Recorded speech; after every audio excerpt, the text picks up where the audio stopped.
Salah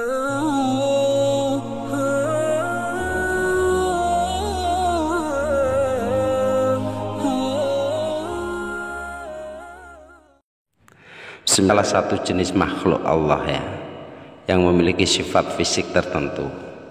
Di bedanya dengan jenis manusia atau malaikat. Jadi jin itu beda. Jin diciptakan dari bahan dasar api, itu jelas. Sebagaimana Allah Subhanahu wa taala berfirman dalam surat Ar-Rahman ayat 14 sampai 15 itu ya. Khalaqal insana min shalshalin kal fakhar. Ya.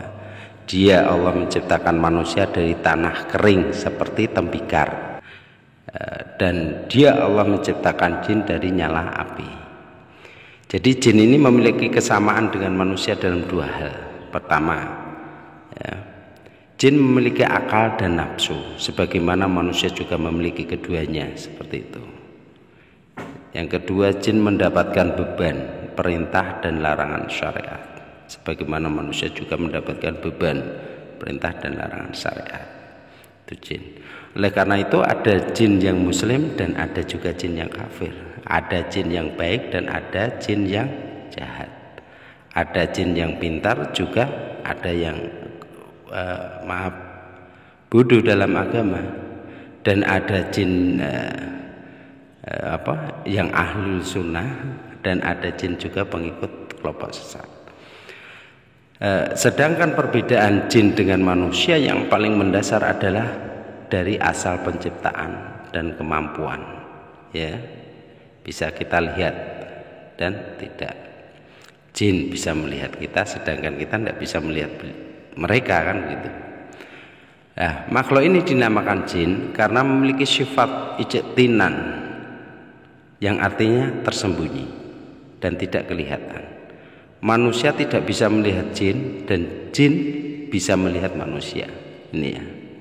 Maka dalam surat Al-A'raf ayat 27, innahu yarakum huwa wa qabiluhu min haitsu la tarawnahum.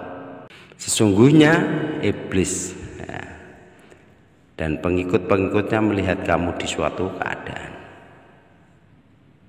Ya, keadaan yang kamu tidak bisa melihat mereka. Dalam surat Al-A'raf ayat 27. Jadi jin itu bisa melihat kita, sedangkan kita tidak bisa melihat mereka. Jadi inilah perbedaan dari sistem hidup antara manusia dan jin.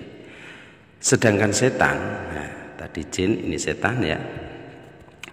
Untuk memahami setan, jadi satu prinsip yang harus kita pegang ini ya. Jin itu makhluk dan setan itu sifat. Jadi jin itu makhluk sebagai manusia, kayak seperti manusia, manusia itu kan makhluk kan gitu. Ya. Tapi kalau setan itu nama sifat. Karena setan itu sifat, maka dia melekat pada makhluk dan bukan berdiri sendiri.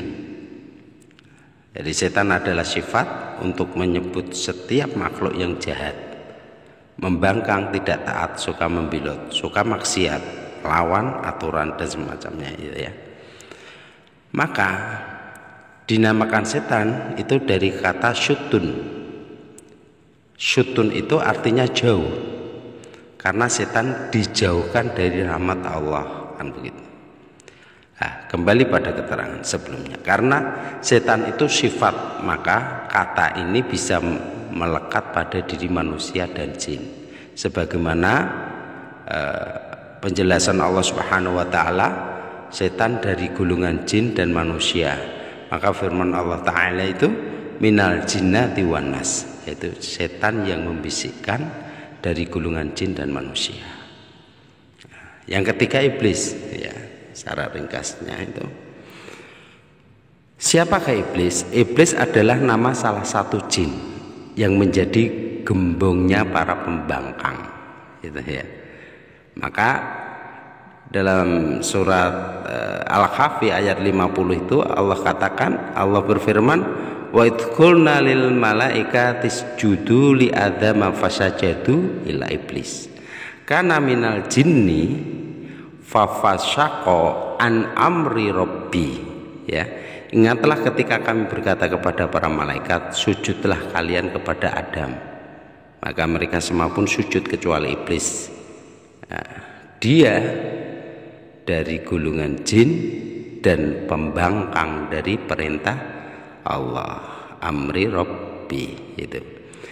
Ya, iblis juga memiliki keturunan sebagaimana umumnya jin lainnya. Maka Allah Ta'ala berfirman dalam surat Al-Kahfi ayat 50 ya. Itu ya.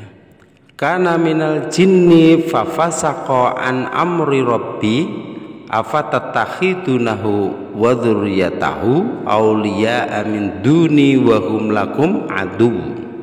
Iblis itu dari golongan jin dan dia pembangkang terhadap perintah Rabb-nya. Akankah kalian menjadikan dia dan keturunannya sebagai kekasih selain aku, kata Allah, padahal mereka adalah musuh bagi kalian. Allahu a'lam bishawab. Inilah jawaban kami dari Mas Rizky Lampung ya. Semoga